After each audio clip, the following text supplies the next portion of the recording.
My parents forced me to give my penthouse to my sister. When I refused, Dad slapped me, so I had always known I was the placeholder child, the one expected to comply in silence while my sister Claire basked in adoration. But I never thought they'd cross the line so completely. The penthouse was the only thing I had to show for my last thread of dignity. It was my grandmother's last gift to me, handed over because she saw the cracks in my smile and the weight of invisible wounds I carried. The day they asked me to surrender it to Claire, who needed it, apparently, for her upcoming marriage into wealth and influence, I felt the floor of the house I never belonged in crumble beneath me. When I refused, Dad snapped. His slap wasn't just flesh meeting flesh, it was history meeting climax. All the times I bit my tongue, bent my back, and became less so they could feel more. I walked out that night with nothing but my phone, keys, and a sense of liberation intertwined with rage. I didn't go to war, not with fists or harsh words, but with understanding. First, I consulted a lawyer, had the will enforced, and ensured the penthouse was legally mine. But that wasn't the revenge I wanted. What I wanted was acknowledgement of the damage, of the years they'd chipped away at my sense of self. So I crafted my revenge slowly, like a sculptor chiseling away at stone, revealing truth where denial once lay. I invited Claire over, not to lord the place over her, but to talk, to really talk. She cried that night, saying she never asked for favoritism. She always felt the pressure to play the perfect daughter. That admission was my turning point. I realized the system had harmed us both, just differently. I began documenting everything, every memory, every emotional bruise, and turned it into a memoir published anonymously online titled The Golden Child's Shadow. It wasn't bitter or cruel, it was honest, raw, and unfiltered. It went viral, resonating with countless readers who saw themselves in the unspoken corners of family dynamics. My parents eventually read it, their shame becoming palpable in their silence. Claire reached out again, this time with forgiveness, for herself, for me. My parents' social circle whispered, their perfect image cracked. They tried to call me. Each time, I let it ring. My revenge was never to hurt them. It was to show them what they'd done, publicly, undeniably, and without me ever losing my dignity. They couldn't force me anymore, couldn't slap me into submission. I had built something stronger than a penthouse. I had built my voice. The true revenge was in reclaiming my narrative and exposing the truth so that no slap, no guilt, no favoritism could silence me again. Months passed, and the penthouse became a sanctuary of peace I had never known, bathed in warm light and echoing with the soothing rhythm of water against glass panes. But what I didn't expect was how quickly my story, our story, would evolve beyond the internet. A film producer reached out, moved by the raw emotion of my anonymous memoir. They offered to adapt it into a psychological drama, wanting my input every step of the way. I hesitated at first. Wasn't the memoir enough? But something in me stirred. This wasn't about vengeance anymore. It was an opportunity to turn private pain into something meaningful. Something that could unpack those quiet house wars waged across dinner tables and holiday gatherings, the subtle crimes of emotional neglect and silent inequity. Around that time, Claire reached out again. She was pregnant, but glowing in a way I hadn't seen since childhood. She asked to meet, not in the penthouse, but at the small cafe our grandmother used to take us to. She looked exhausted, not from the pregnancy, but from the weight of finally seeing our parents for who they were, who they still tried to be. Claire confessed that since my memoir, everything at home had shifted. The air was tense, coated in unspoken guilt and defensive anger. Dad had lost his business partner after the scandal. Mother avoided any social setting where whispers would live louder than conversation. "I can't fix what they broke," she said, her eyes glistening. "But I want my child to grow differently, to know love isn't currency." I reached across the table, and for the first time in a long time, I held my sister's hand not as a rival, but an ally. I invited her and her husband to the premiere screening of the film adaptation, months later. They sat behind me in the theater, their presence a silent affirmation that cycles could be broken. The film was brutal, but beautiful. It didn't paint villains, only victims of an awful inheritance. The scene representing the slap came and went, and I heard Claire shift behind me. I didn't look. I didn't have to. She knew. After the credits rolled, we stood in clusters in the theater lobby, people coming up to me with shaky voices, giving thanks for putting into words what they couldn't. A few said it gave them permission to stand up for themselves, too. The night was electric, not with revenge, but with resonance. My parents didn't come. They received an invitation, of course. I sent it with a handwritten note. The truth is still the truth, even if whispered.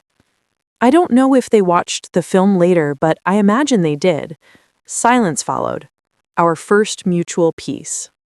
I bought a second apartment, smaller and closer to the outskirts of the city, where I hosted creative workshops for young women learning to claim their own narratives. I never sold the penthouse. It stood as proof, not of wealth, but transformation. Late one evening, sitting alone by the glass wall overlooking the city, I reflected on the strange alchemy of survival, that what nearly broke you can become what saves someone else. Claire sent me a photo a few weeks later, her newborn daughter wrapped in a blanket with stars. Her name is Hope, she wrote, and I smiled, feeling something soften within me that I didn't realize was still hardened. Hope. It was fitting, I thought. Not just her name, but the echo of a story no longer rooted in pain, but rebirth. And in that moment, I knew my revenge was complete. I didn't ruin them. I rescued myself. Hope was 2 years old when everything shifted again. Claire had grown into motherhood with grace, her once timid voice now laced with protectiveness and depth. We met often, family dinners at my penthouse, quiet afternoons in parks, where I found myself learning how to care without fear. But despite the small pockets of peace we built, I always felt a lingering shadow, an unfinished thread connecting me to our parents. I had ignored their attempts to reconnect, guarded against the emotional traps of nostalgia, but time softened even the hardest truths. One evening, I received a voice message from Mother. Not the usual placid, passive tone I grew up with. This was jagged, raw. Dad had suffered a stroke. He was alive, but his speech slurred, his movements slow. I sat on the floor, pressing my forehead to my knees, not out of grief, but confusion. Could I mourn a man who had never cherished me? Could forgiveness exist without validation? Claire begged me to visit, not for them, but for myself. I agreed, reluctantly. The house I walked into felt smaller than I remembered, choked with old shadows and silent photographs. Dad sat in a wheelchair, frail and sunken in a way that made me flinch. His eyes met mine, not with authority or expectation, but something painful in its familiarity. Regret. He tried to speak, words caught in a tangled slur, and I realized this was the only apology I would ever receive. It wasn't enough, but it was something. Mother sat across the room, head bowed in shame I had craved to see all my life, but now it just looked sad. I thought I would feel triumph. Instead, I felt heavy. That night, I returned to the penthouse and wrote a letter, not to them, but to Hope. May you grow in a house where love is abundant and silence is never weaponized, I wrote. I sealed it and decided to give it to her on her 18th birthday. Something in me shifted then. Not forgiveness nor reconciliation, but a release. I no longer needed them to understand what they'd done. The truth was living freely in the world, in film, in memoir, in me. A year later, at a film panel, I was asked if I'd ever go back, if I'd ever erase that slap, rewrite the pain. I looked out at the audience of wide-eyed faces and said, "No, pain is a beginning, not an ending. What matters is what we build from it." The applause felt like closure, though closure isn't final. It's fluid, like healing. A week later, I bought a piece of land overlooking the coastline, not as a retreat, but as an offering, to myself, to the next generation, to those silently enduring what I once endured. The project was called The Quiet House, a space for women to come and rebuild from trauma, to reflect and grow in peace. Claire joined me in shaping it, her legal expertise blending with my architectural eye. Hope's laughter echoed in the worksite, her curls bouncing as she toddled between tools and blueprints. She was the future. I was building a place where she would never question her worth. That night, as the sun dipped into the sea and the foundations of the quiet house were poured, I stood with Claire and watched the tide shift, the land accepting what we offered. No revenge could have tasted sweeter than this. This cycle dismantling, forgiveness with boundaries, creation born from devastation. I had finally built something bigger than the penthouse, larger than grief. I had built myself anew. 5 years later, the quiet house stood complete, a sprawling glass and wood sanctuary by the sea, where silence was no longer a weapon, but a balm, where rooms bore the weight of whispered secrets and emerged stronger for it. I walked its halls often, barefoot, feeling the cool, polished floors beneath me like a heartbeat, each corner a reminder that redemption could be built from ruin. Women came from everywhere, some angry, others numb, many afraid. We didn't fix them, because they weren't broken. We offered space, a clean breath, a place to name their bruises, visible and invisible, and to dream beyond them. On the first anniversary of its opening, we hosted a gathering under a canopy of warm lights and paper lanterns. Claire stood beside me, radiant, her daughter, now 7, chasing the sea breeze in a dress the color of dawn. Guests arrived slowly, some familiar, some strangers. I sat at a long wooden table, carving out space in my heart for the lives and stories that were no longer mine to carry. It was then that I saw her, Mother. She wasn't invited, yet she came, fragile, older than her years, her hands trembling as if she'd forgotten how to exist in a place not governed by control or decorum. She stood at the edge of the garden, uncertain, and for a moment I felt that old pang, the child waiting to be chosen, seen. But then I realized something. I wasn't waiting anymore.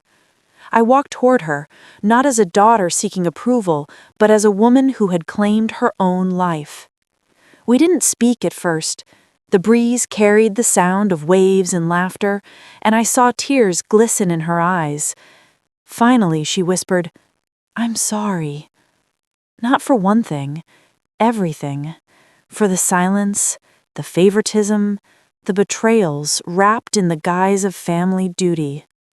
I nodded, and that was enough. Forgiveness didn't need drama, it needed honesty. We sat for a while, watching the horizon, 2 generations finally seeing the ocean instead of walls. Later, Hope climbed into my lap, her small arms circling my neck, her hair smelling of salt water and lemonade. "Auntie," she said, looking up at me, "Mummy says you built this so people can feel better." I smiled, a lump rising in my throat. "Not better, free," I told her. That night, under a sky littered with stars, I lit a single lantern and watched it rise, carrying every pain I once thought permanent. The penthouse was still mine, the film still beloved, the memoir still read, but none of those defined me anymore.